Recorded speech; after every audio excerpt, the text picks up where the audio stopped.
Nazi Germany invented some of the most destructive weapons on Earth. Giant guns, high-tech rockets, advanced jet fighters. One of Adolf Hitler's most top-secret bombs was the Fritz X, grandfather of the modern smart bomb, still shrouded by one of the last great mysteries of World War II. Could the Nazi bomb have changed the outcome of the war? Now, a German-American team of aviation experts resurrects the Third Reich's technologically advanced weapon. The crew undertakes a daring experiment far out in the Californian desert, dropping 2 replicas of the Nazi precision bomb. Watch the Fritz X, because we are definitely in a danger zone here. To unlock the mystery of Hitler's secret weapon. Release. Gone. I felt it go.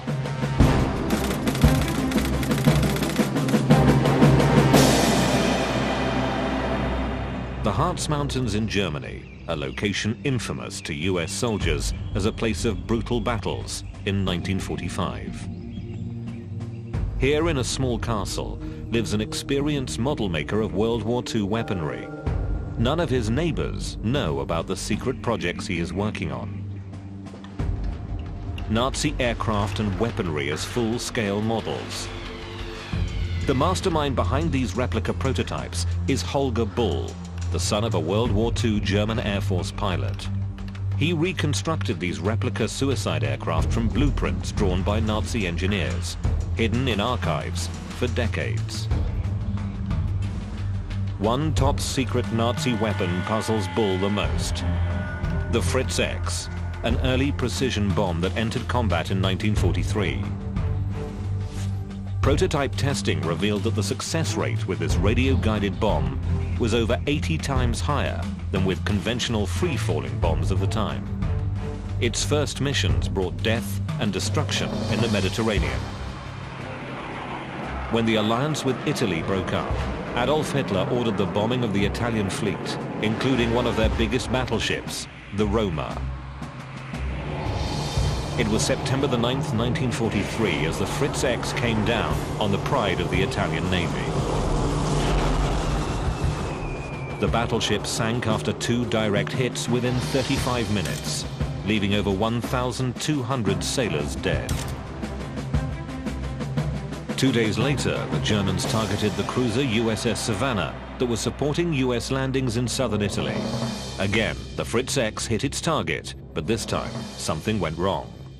The Fritz X actually came down and penetrated the roof of the number 3 gun turret and actually glanced off the breech of the center gun of that turret and continued down through the handling spaces and actually exploded in the magazine as it exited the bottom of the warship, which was actually a very lucky thing for Savannah, because had it been contained within the magazine and the magazine completely detonated, this definitely would have broken the ship in half. The Nazis report that the warship, struck by aerial explosive, went to the bottom.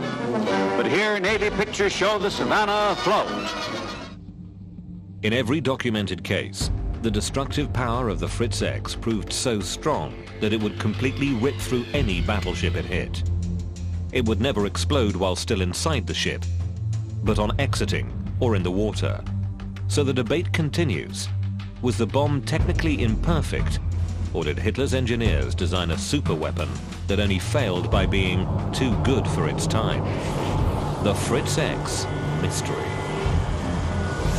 Now, over 60 years later, Holger Bull embarks on a daring living history experiment, reconstructing the Nazi smart bomb and dropping it in a remote desert area. The model maker wants to test the replica's ballistics and its destructive power. This will be a first for him. This, of course, is some kind of wonder weapon system also, you know, really fascinates me, and it's a goal for me to get it into the air, to make it airborne. Model maker Holger Bull seeks to unlock the mystery of the Nazi bomb Fritz X. In one of his workshops, he and his assistant Bernd start assembling the Fritz bomb. They are 2 of very few people in the world producing full-scale models of World War II technology. They first replicate the aerodynamics of the main bomb body as close as possible to the original.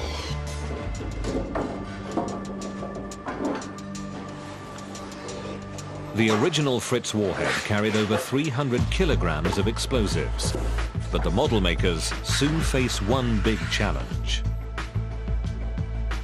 For me, to produce the outlining, to produce the physical body of the Fritz X, the fuselage, the cross-shaped wings and all that stuff is not the big problem.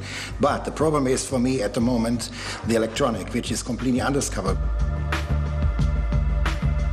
Unraveling the electronics the Nazis used inside the Fritz X, Bull is searching collections in the US to find a captured original Fritz X. Is there a Phim Museum, Tucson, Arizona? Yes, I said Bull speaking. You are owning a Fritz X. Model maker's luck. There is one in Arizona. It's time for the team to leave for Arizona to meet up with American model makers and aviation experts. Back in Nazi Germany, the Fritz X was not alone. Dozens of secret weapons were designed for the destructive fantasies of one man, Adolf Hitler.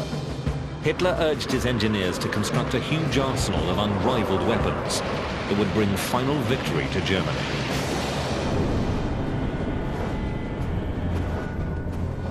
When the Berlin Wall came down, Nazi files hidden for decades in the former East Germany were discovered. They revealed for the first time Adolf Hitler's plan for a disastrous strike against the continental US. Until then, no aircraft in the world could cross the Atlantic without a stopover to refuel. But Hitler wanted to revolutionize long-range aviation with a project dubbed the America Bomber.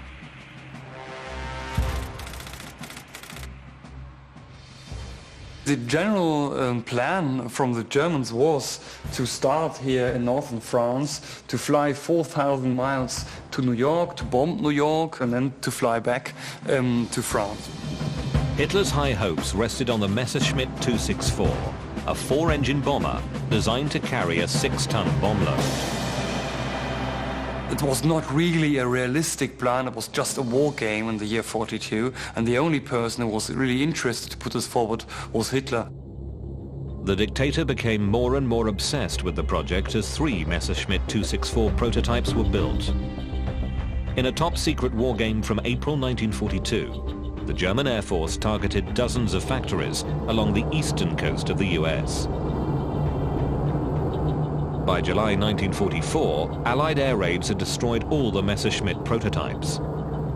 But unable to see his downfall, until 1945 Hitler still dreamt of suicide missions that would destroy the skyscrapers of Manhattan, leaving them in flames.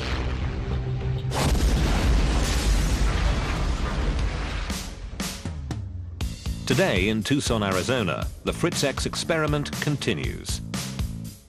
Model maker Holger Bull has arrived from Germany to meet up with reconstruction experts from the US at the Pima Air and Space Museum. To me to be here. Holger, Scott Marchand, Director of Collections here at the museum. The Pima Museum is one of the largest aviation museums in the country. And in the World War II exhibit, it holds a rare treasure. An original Fritz X, once captured by the Canadian Army. Unfortunately, after the war, the electronics have been ripped out. Still, the exhibit provides Bull with data for his replica. You know, having had only plans in Germany, made a couple of photographs, you know, I realized this thing will give us really the final push. Joining Holger Bull's crew is Steve Wiper, a naval historian and himself an experienced model maker of World War II weaponry. This is their recently restored B-36 Peacemaker. This was the largest aircraft. I mean, it is gigantic. The US version of Hitler's America bomber. The Peacemaker was conceived in 1941 for long-range flights from the US to Germany. While there was no longer any need for such missions towards the end of the war, the American engineers won this part of the technology race against the Nazis. The maximum range surpassed that of the German rival. Work on the Fritz X continues in a special reconstruction hangar at the Pima Museum.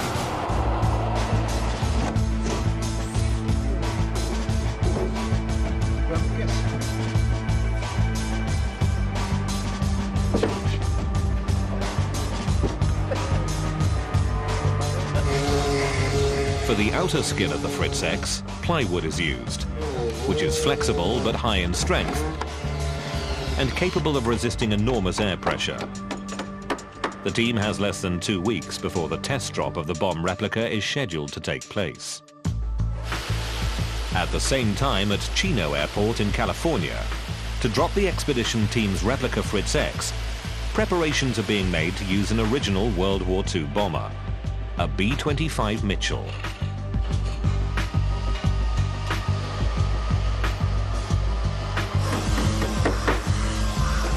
In the meantime, the model-making team is working day and night to meet the deadline. During Hitler's Third Reich, the precision bomb was one of several secret weapons programs that were technologically advanced for the time. The first Nazi superweapons were to be deployed against the French Maginot Line, a vast defensive system of concrete fortifications, tank obstacles, and artillery casemates along the border with Germany. To break through the deep fortifications, Hitler's engineers designed the largest artillery ever used in battle.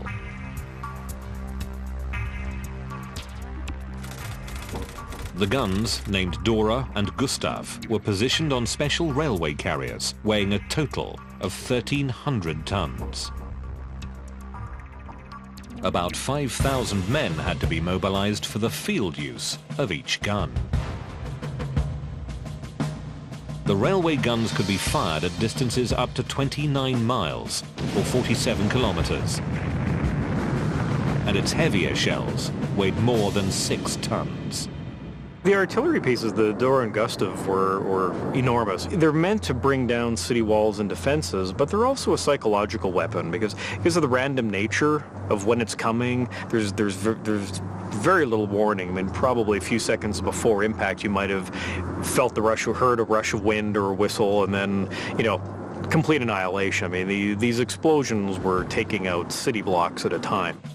As the Nazis had managed to circumvent the French Maginot Line, the Dora was first deployed in Russia to siege the fortifications of Sevastopol in June 1942. After about 45 rounds of the Dora gun, the city resembled a crater landscape on the moon. The success led Hitler to order still more destructive weapons. A top-secret Nazi film captured by US intelligence at the end of the war. In the US National Archives, historian Steve Weiper has discovered the key to understanding the inner workings of Adolf Hitler's precision bomb, Fritz X. The film also reveals how the German bombardiers were trained. I believe this is a training device for the bombardier. Yes, most probably. The training device consisted of a bridge with a synthetic control system placed over the conveyor belt. In this synthetic training, the observer keeps the crosshairs of the bomb sight on the target by use of the control stick. So here you see how much they were able to control the... Yeah, it's interesting how they can actually steer it back down and almost upside down and back into the target. Yes. The film reveals key pieces of the bomb's control system. Shortwave receiver installed in the tail section. And in the rear, an electric gyroscope. The roll gyro prevents the bomb from rolling so that the signals maintain their orientation. The gyro keeps the bomb in its basic stabilized position. Right. It must normally fit into a kind of metal shell. There it is, yes. The captured film confirms the unique ballistic abilities of the Fritz X. It would actually, to some degree, overshoot the target, and then the bombardier would actually steer the bomb back down onto the target. And I found that truly fascinating. Yeah, careful how tight you get it, John. The model crew continues to assemble the tail section of the bomb. The special box shape of the tail was critical for the unique ballistics and destructive power of the Fritz X. Just before the war, Hitler's engineers came up with this completely new design that was too fast. The metal tubes prevented the bomb getting supersonic speeds, which would have been basically impossible to use the proper way, because it would have probably get through a target and explode deep in the water and without making any damage. The tubes also functioned as radio antennae for the bombardier's signal. not so much left. The model team paints their bomb the pale blue of the German Air Force, the color used for the original Fritz X in combat. In less than 2 weeks, the crew also finishes a second replica bomb. They now have a backup in case something goes wrong during their initial test drop, scheduled to happen in just a few days in a remote desert area. Adolf Hitler's megalomania combined with his weakness for giant weaponry. In 1942, he gave orders to construct a heavy tank codenamed the Mouse. But this Mouse weighed about 180 tons. On seeing the prototype, Hitler personally insisted on increasing the gun diameter. Decades later, model maker Holger Bull has discovered the blueprints for a Nazi monster tank from its original designers. He takes a road trip to a tank expert to pose the question, could these Nazi heavy tanks have turned the tide of the war? Peter Robbins holds a collection of tanks and armored vehicles from the 1970s. And the field gun is tracked, and it weighs only 20 tons. And in the case of the German heavy tanks, what is it, 100 tons or something? The team is heading to a site where Peter conducts exercises for the US Army. Today, they carry out a measuring experiment for the Nazi tank that would have been even more colossal than the Mouse, the Land Cruiser P-1000, which Hitler himself codenamed the Rat. I was able to purchase a couple of copies of drawings and photographs of these amazing, monstrous German tank designs. This is the tank called the Ratte, you know, right, which was a 1,000-ton tank. Yeah, look at this. You can see the size of man. What a huge monstrosity. Here, take this, Steve, Okay. and I'll hold it and take a walk. Bye.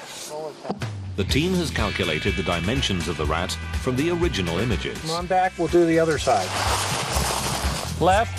Left. Straight across, I'll guide you over here. Now they mark out an outline to compare the size of the giant World War II tank to the modern To tank. the right a little bit, Steve. That's good.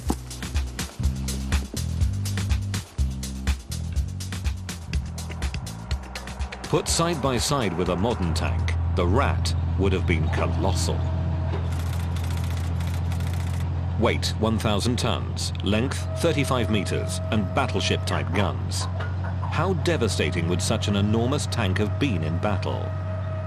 The Ratte tank had such a large diameter projectile that its destructive force would have been absolutely enormous.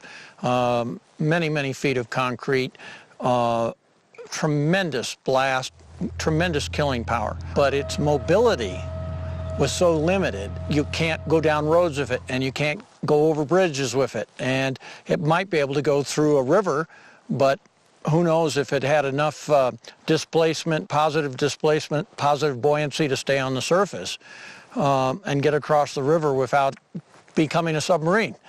So I think in reality it was more of a dream than everything else. Finally, Germany's Minister of Armaments stopped the project because he deemed it ineffective at a time of disappearing resources. For Steve and Holger, the mystery remains to be solved. Did the Fritz X, or any other of Hitler's secret weapons, have the potential to change the course of war?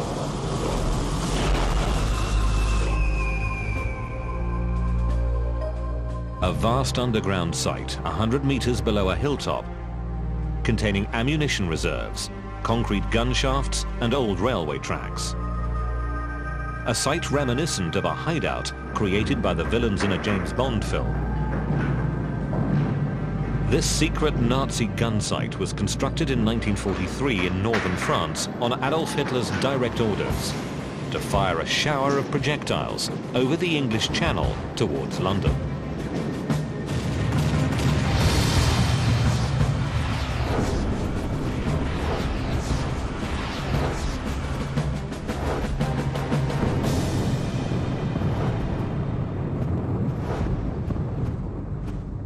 Hitler was able to draw sketches, and so he was also interested in drawing plans for bunkers, for example, but also for big battleships and for very heavy guns. So he was indeed doing some work by himself with his own pencil for these special weapons. Based on Nazi documents and Allied intelligence, this CGI shows the advanced design of Hitler's gun sight in northern France, never fully realized in wartime. The V3, V for Hitler's vengeance on London. Thin arrow-shaped projectiles were to be fired through a barrel whose projected length even surpassed Hitler's railway gun Dora. Propellant charges were to be ignited as the shell passed lateral chambers, boosting it to an incredibly high velocity, for a maximum bombing range of 100 miles, or 160 kilometers. On August 12, 1944, the US launched a counter-operation off the English coast. Joseph Kennedy Jr., JFK's older brother, was deployed to arm a bomber that was then to be remote-controlled into Hitler's cannon sight. But the mission went wrong. Before Kennedy could parachute to safety from the armed bomber, the explosives detonated. It was a tragic failure of US intelligence. Over 4 weeks before, a British bombing raid had already rendered the Nazi gun sight useless. Now, Steve Weiper and Holger Bull transport their 2 replicas of the Nazi bomb Fritz X to Chino Airport in California. They will work with a company called Aerotrader, which owns original World War II bombers and has experience test-dropping bombs from these planes. For Carl Scholl, who has been in the business of restoring World War II aircraft for over 30 years, the Fritz experiment will be a first. Maybe 200. 200, we're going to have to ballast it to try to get closer to the real weight. Okay, good. So this is our baby, RB-25.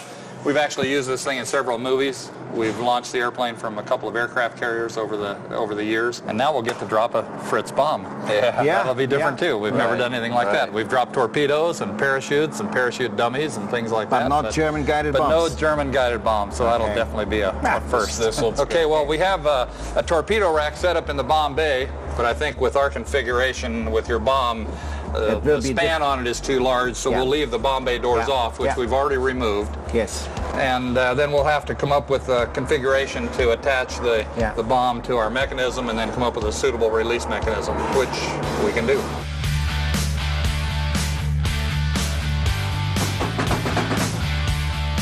The Aerotrader crew has to modify the bracket for the bomb. The replica Nazi bomb is much bigger than the torpedoes they've dropped before. And they must determine how much the Fritz X should weigh and where it should be centered so that it safely leaves the aeroplane. The mechanics team tries different options and adjusts the weight of the bomb with great care.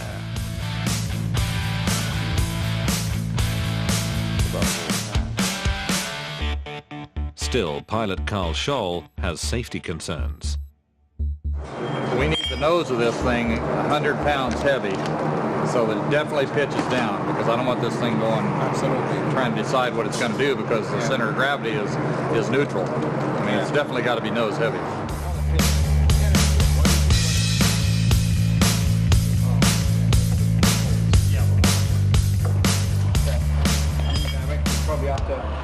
So you've got another 50. Yeah, we're going to add 50 more. That's what we're doing. Finally, pilot Carl Scholl is satisfied with the results. Yeah, I'd be happy. Right about the same. The bomb will weigh close to 450 kilograms.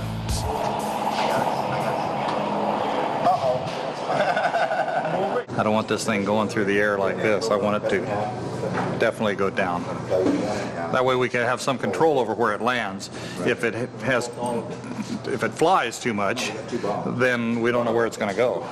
US Navy smoke flares are attached to the bomb's rear to better monitor the flight of the Fritz X.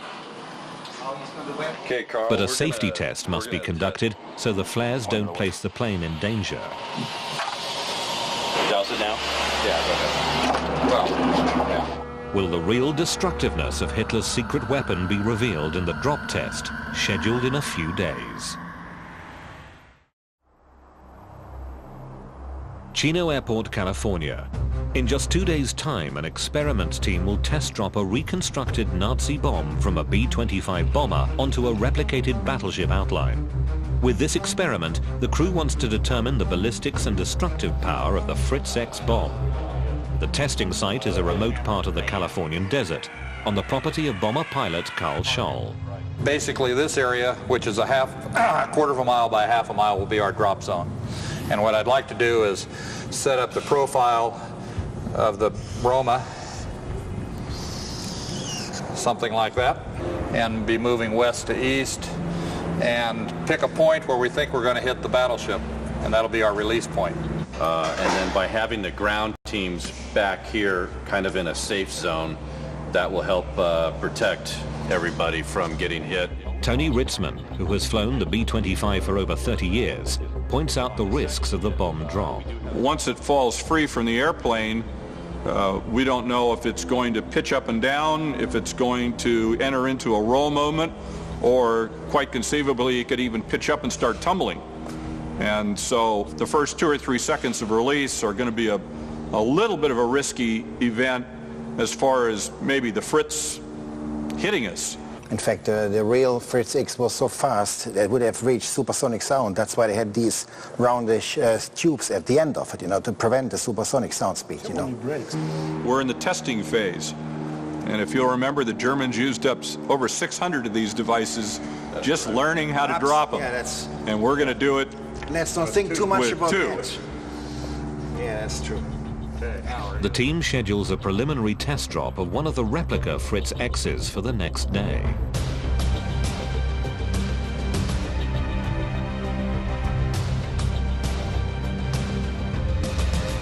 The German-American team has reconstructed the Nazi bomb in a remarkably short time. With the engines of the B-25 bomber running, they now want to eliminate a disaster scenario, the replica losing parts due to the pressure of the bomber's airstream.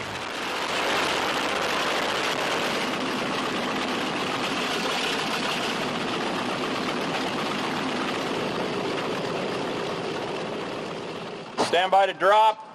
3, 2, 1.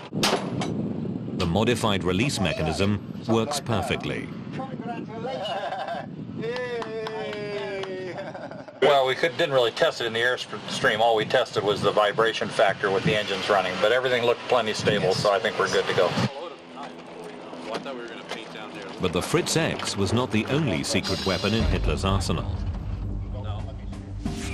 Across the ocean in Germany, a seemingly innocuous peninsula in the Baltic Sea, close to the Polish border. In Nazi Germany, the area of Peenemünde used to be Hitler's high-tech rocket center. Secret operations started in 1936, and later rocket launching sites extended to a remote island off the coast. It was here that the world's first ballistic missile took off, Hitler's vengeance weapon, the V2. In 1942, the missile became the first man-made object to reach the border of space in its trajectory. Today, special permission is needed to enter the restricted area containing the ruins of Hitler's Cape Canaveral. The legendary Peenemünde also gave birth to another advanced Nazi rocket, the Wasserfall. A single rocket was designed to bring down a whole fleet of enemy aircraft. The plan was for the warhead to detonate inside of a bomber formation, and its special liquid explosive would create a devastating blast area. The Wasserfall was really the first potentially effective surface-to-air missile that could have been widely used and very effective against bomber fleets. It really, of all the German weapons at the time, probably could have changed the course of the war in the West, possibly even a negotiated or a termed surrender. But Hitler regarded defensive weapons like the Wasserfall as defeatist. He didn't see the point. Instead, he promoted the vengeance and offensive weapons up until the very end of the war, still dreaming of final victory. Now, over 6 decades after the first and most fatal missions of the Fritz X, the replicas of the Nazi bomb are ready for a bold test drop in a remote desert site.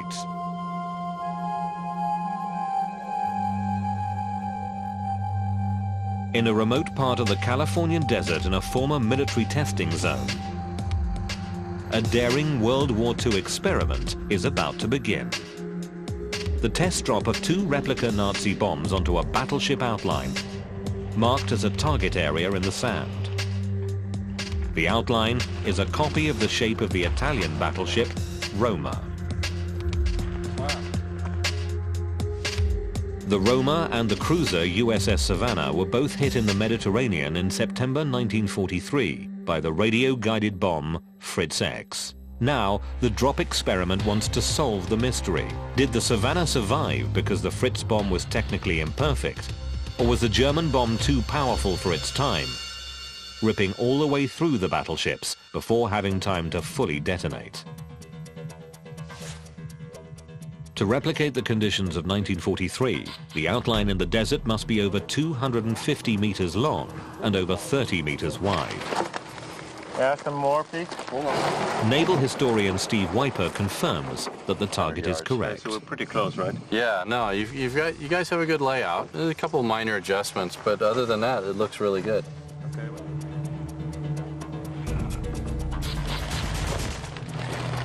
Yeah, tire.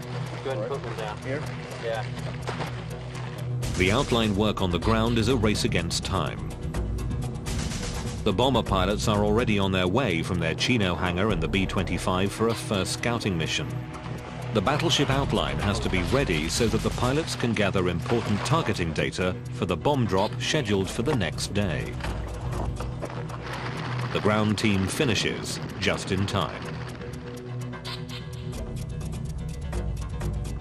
As the World War II bomber lands on the desert airfield, model maker Holger Bull arrives with the special payload of the Fritz X bomb replicas. The next day will be the moment of truth, D-Day for the Fritz X. Will the experiment be successful? Bomb model maker Holger Bull will be on board the bomber the next day, radio controlling the Fritz X. Pilot Carl Scholl is giving some last-minute advice. Look at the trajectory, the time that it was in the air, see if our drop point is correct. Yeah. During their scouting mission over the target area, pilot Tony Ritzman calculated some data on the probable acceleration of the Fritz X for the test drop. The bomb is going to travel about 2,300 feet before it impacts, and it's going to take about 12.5 seconds from the time of release until it actually impacts. And when it hits the ground, it's going to be going about 290 miles an hour. But spotting the replicated battleship outline will be a challenge for the bomber pilots. I was able to spot the outline of the Roma shape from a good distance, but because of the altitude we're dropping from, that disappears under the nose long before we reach the release point. So we picked a couple of landmarks way far out in the distance that will allow us to hold a constant heading and fly directly over the Roma shape.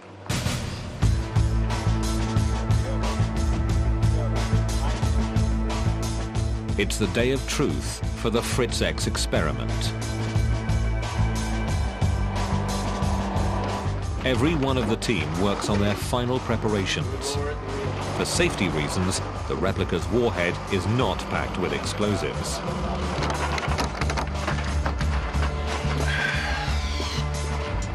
Oh, you had it. What'd you do? Reposition.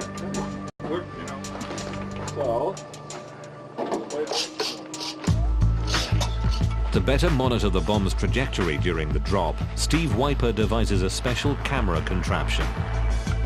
To protect the camera from damage, it will be pulled away from the bomb by a parachute system before impact. So we have a trigger that's released, that catches the wind or the air slipstream, and then that will pull the drogue parachute, which will in turn pull the main parachute, which will in turn yank the entire camera module off the back of the Fritz X, hopefully just before it hits the ground. Now the bomb and the bomber are ready for takeoff. Ready for the first test drop of their Fritz X bomb on American soil. Pilots Tony Ritzman and Carl Scholl prepare for the drop of the Nazi replica bomb Fritz X from their World War II bomber.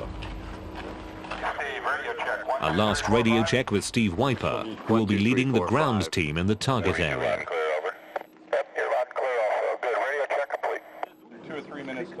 Before takeoff, Tony Ritzman holds a final briefing on worst-case scenarios. The moment of truth is about to arrive, so let's talk about what we're going to do here. We're going to climb out, do a 270-degree climbing right-hand turn, go about a mile to the west. First pass is going to be a dummy pass, just so that everybody is comfortable with the drop line, the run-in, your position. When you're going to be dropping, so I'm going to hear that on the radio. Do you have a signal you want to give me? Carl is going to start the countdown. 5, 4, 3, 2, 1, release. At that point, it's all yours. Yeah, I realized that. All right, let's talk about what can happen that can go bad. If the Fritz X really starts shedding parts, you know, the tail's vibrating or something really, really unsafe, I'm going to go out here and punch it off. Okay? If we do the release and it doesn't release, I'm going to come right back here and land and hope it doesn't disengage when we touch down. It'll be the smoothest landing of my life. All right? If we have an engine failure, we're going to come back and land here. Don't panic. We've done this before. We can land on one engine. Other than that, we'll come back and then we'll do number 2. Okay. Any questions? Pilot Carl Scholl believes in a good omen for this day. All the times that we've been doing different drops, we've never had an emergency as such. Actually, I bet $100 that we will hit the ship. As the pilots prepare for takeoff, the ground team is heading for the battleship target outline in the desert. When I see you in place, we'll start rolling out.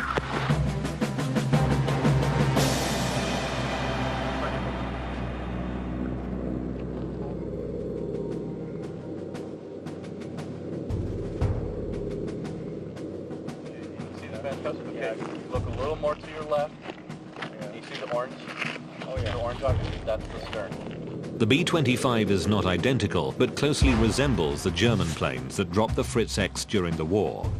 The bombardier had to crouch in a glass compartment at the nose of the plane. Today, this will be the job of bomb model maker Holger Bull. It's his first ride in an American bomber. Okay, Holger in the nose. We're rolling in. I'm ready.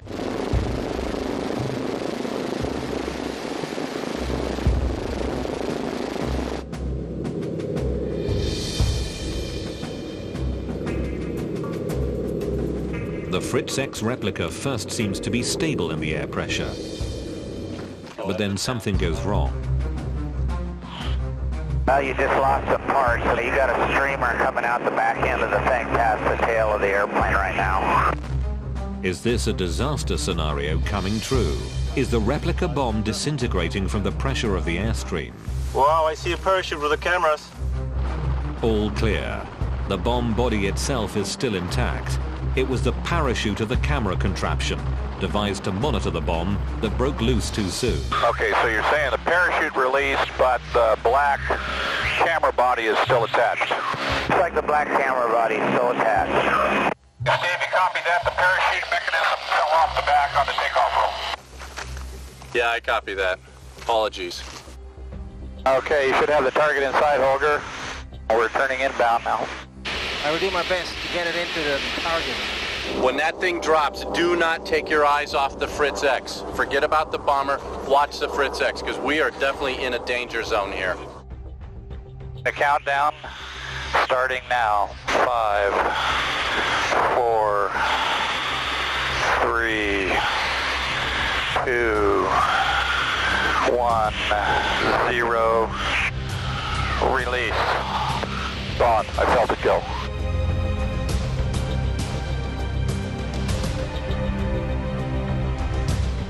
There it goes. Look at it. Beautiful. Look at that thing go. Here it comes. Here it comes. Whoa! Look at that thing go. Whoa! Look at that thing go. Wow! Wow! Wow! That was perfect. Okay, this is ground crew. Fritz X dropped beautifully. It was perfectly controlled. Went into the ground somewhere about 50 to 100 feet short of the stern. Over. Roger, we have that. Very good. But it turns out the first replica missed the target by 90 meters. Still, the penetration and destructive power of Hitler's smart bomb is revealed. Wow. And it, like you said, it was cooking. Where's the front end? It's buried way down in here. The bomb's incredible acceleration almost smashed it into pieces when it hit solid ground. Look at that.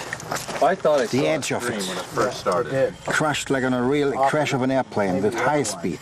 Where is the other one? So this was the thing which was straight and fine. Now it's sharp like a rotten old knife, you know. The team gathers reference data for their second and final test drop. This will be their last chance at hitting the battleship target. There's the stern, right there. I think we have a good idea of what happened and the glide path that it follows. So the next drop we should be closer, if not be able to hit it.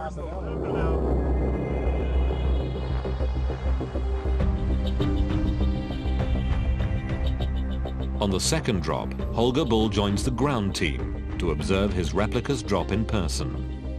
In the cockpit, the pilots debate how best to readjust the release point for the Fritz X. See, the tree line points right at it. No, it doesn't. The tree line is off to the left of it. That's the problem. Well, that's where we were. We're always to the right. Finally, the pilots find their proper reference points for the bomb's release on the replica ship. Well, this looks better this time. Live run. 3, 2, 1, 0, drop. It's gone. And this time, the smoke flare ignites.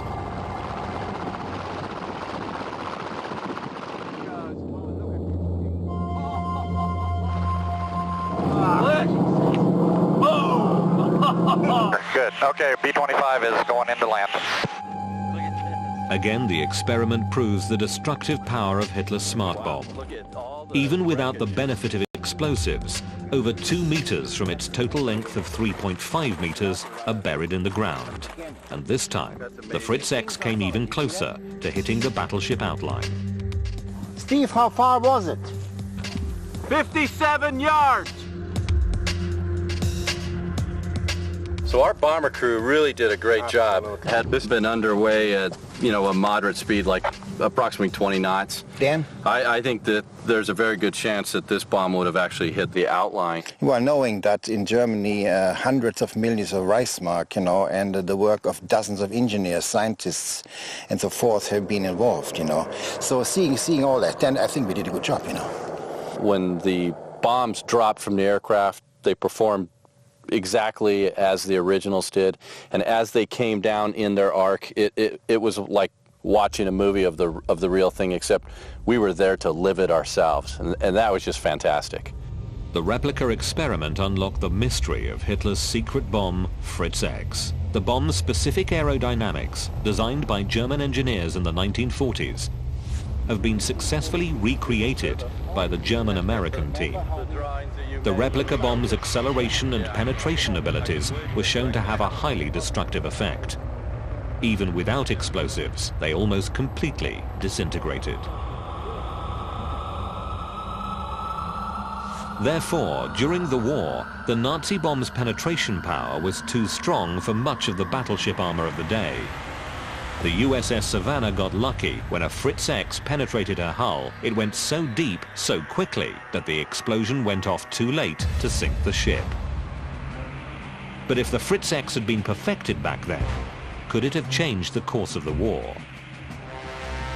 Towards the end, Hitler's weapons program became more and more desperate. In 1944, the dictator pushed for another last-minute weapon. the Heinkel 162, with a top speed of over 560 miles an hour or 900 kilometers per hour, was the fastest jet at the time. But the German Air Force was running out of pilots, and some Nazi fanatics had the ingenious idea to send boys from the Hitler Youth into air combat. So they nicknamed the jet Volksjäger, the People's Fighter. A dictator's final desperation. But the jet's rush into production led to the death of many pilots due to the failures of their own machines.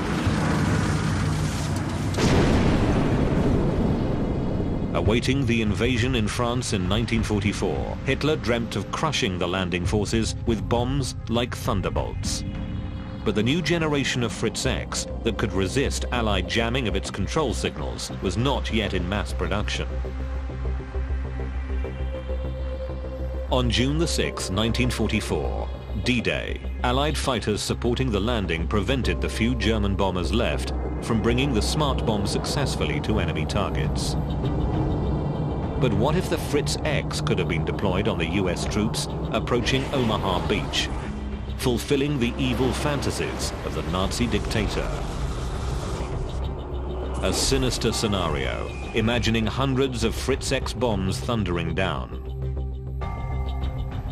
and countless soldiers killed even before reaching the beach. Hitler's smart bomb could have turned D-Day into doomsday for the Allies.